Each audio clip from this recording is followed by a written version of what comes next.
Andito tayo ngayon sa Pasig Parish Co-op Village Association, Barangay San Miguel, kung saan ito yung unang pinuntahan ni Mayor Vico Sotto ngayon umaga. At dito kausap nga ni Mayor Vico Sotto si Cap Manny Alba upang alamin yung mga pangangailangan ng tao dito sa lugar na ito kaugnay sa Oplan Cayusan. Mamaya kuhanan natin ng panayam ang kapitan. Itong aking kapitan talaga, the best eh. Gusto ko yun sa kapitan. Magandang umaga sa Pasig News, no? Sa mga subaybay nyo. Dito sa Barangay San Miguel, very thankful kami. Nandiyan ang ating LGU, sila Mayor. Yung request natin sa Pasig Co-op ay na-approve naman kaagad. No? Itong ating mga drains doon, yung mga takip, papalitan po natin ng konkreto.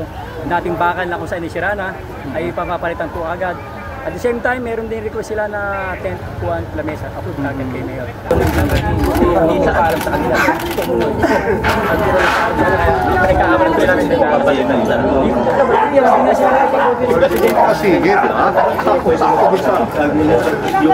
sakto sa Diego.